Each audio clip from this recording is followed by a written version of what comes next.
Ano ang pangalan ng bayang tinitirhan ng balong babae na ang kanyang patay na anak na lalaki ay muling binuhay ni Jesus?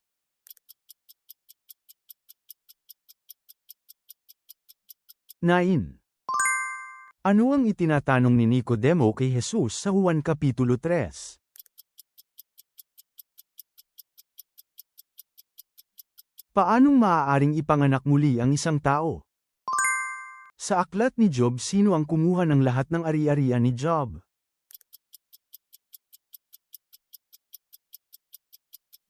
Satanas. Ano man ang inyong ginagawa, gawin ninyo ng buong puso, na parang kanino ninyo ito ginagawa at hindi sa mga tao.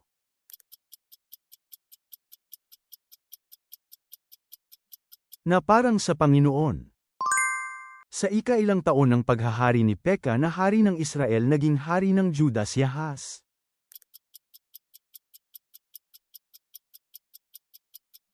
Sa ika-17 taon. Sino ang babaeng taga-Moab na naging ninuno ng Mesiyas?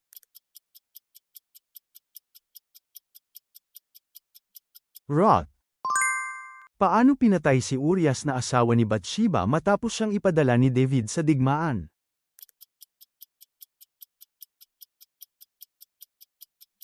Inilagay sa unahan ng labanan.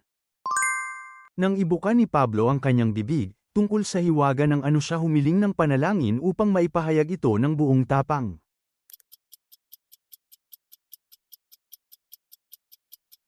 Ebanghelyo. Gaya ng pagkadaya kay Eva, ng Ahas, ano ang ikinababahala ni Pablo na mangyari sa isipan ng mga taga-Korinto, na mailayo sila saan?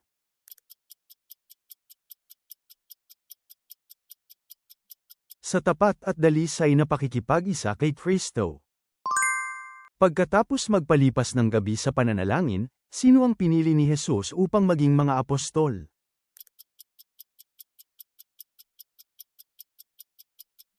Ang 12 apostol. Saan sila nangaral ng Ebanghelyo sa Berea?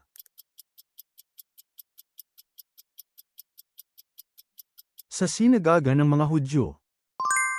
Bakit hindi nagpasakop ang Israel sa katwiran ng Diyos? Ano ang kanilang ibig itatag?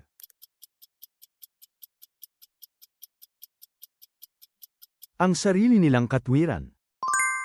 Ano ang ibig sabihin ng Eli, Eli, lema sabachthani, na isinigaw ni Jesus sa krus?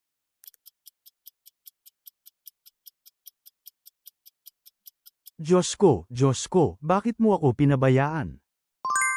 Ano ang kilalang tag-uri kay Isaias?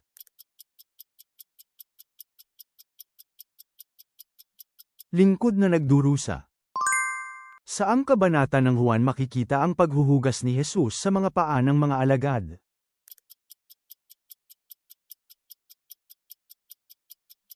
Kabanata 13. Ano ang sinabi ni Jesus na ibibigay kapag inuna ang paghahari ng Diyos at ang kanyang katwiran?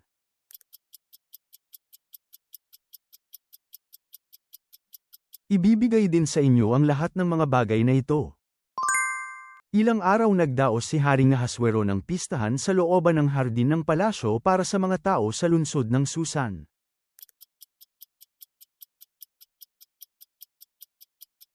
Sa loob ng 7 araw.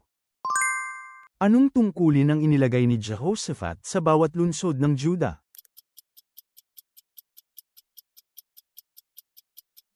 Mga hukom. Sino ang humalili kay Jehu bilang hari ng Israel?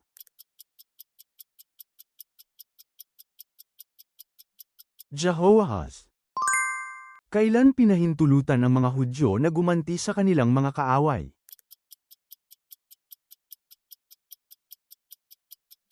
Ika-13 ng buwan ng Adar. Ano ang sinabi ni Jesus nang hinawakan niya si Pedro at itinaas mula sa paglubog sa tubig?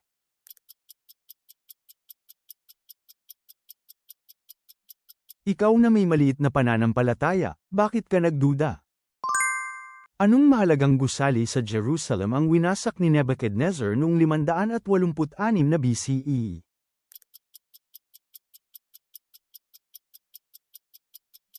Ang Templo ni Solomon. Anong bayan ang pinalibutan ng pumanhik ang hukbo ng Aram upang hulihin si Eliseo?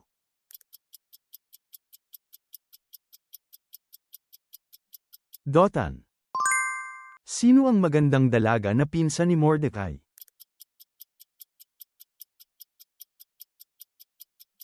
Esther. Ayon sa Awit Kapitulo 2, ang mga nagkukubli sa Panginoon ay anong uri ng tao?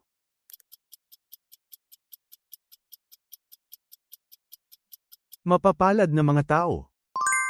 Sa Filipos Kapitulo 4 versikulo 13, ipinahayag ni Pablo na magagawa niya ang lahat ng bagay sa pamamagitan niya na nagbibigay sa kanya ng ano?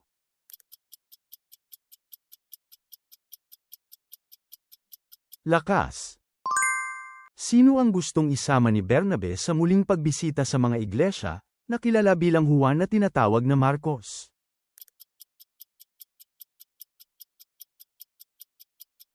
Juan na tinatawag na Marcos.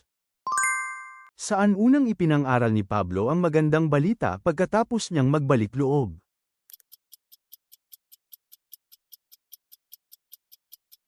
Sa mga sinagoga ng Damasco. Nang itanong kung ang kautusan ba ay laban sa mga pangako ng Diyos, paano sumagot si Pablo?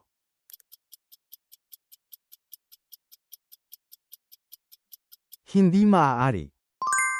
Ilang taon ang paghahari ni Haring Solomon?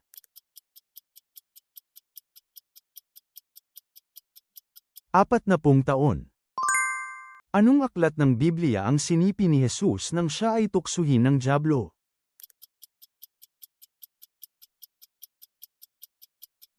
Deuteronomio. Ano ang tinanggap ni Esau mula sa kanyang kapatid na si Jacob kapalit ng kanyang karapatan ng panganay?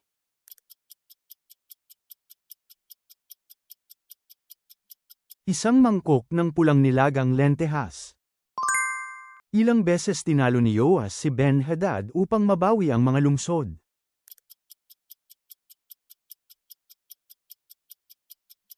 3 beses. Sa 1 Korinto 3, sinabi ni Pablo na gaya ng isang bihasang tagapagtayo ay naglatag siya ng pundasyon. Sino ang tinutukoy ng pundasyong ito?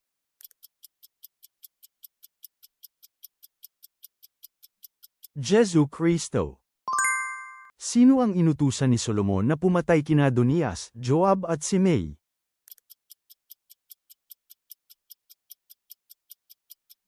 Si Benayas. Saang lungsod inakala ng patay si Pablo matapos siyang batuhin ng mga bato?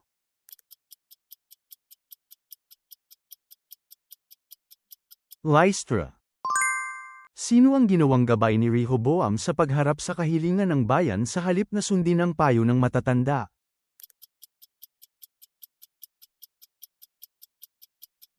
Ang kanyang mga kabataang kasama at mga nakasama nitong lumaki. Ayon sa Pahayag Kapitulo 21 versikulo 4, ano ang papahirin ng Diyos sa hinaharap?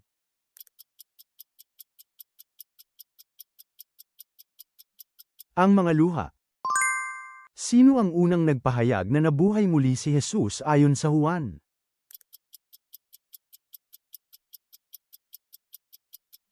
Maria Magdalena. Ilan ang mesang ginawa ni Solomon para sa templo?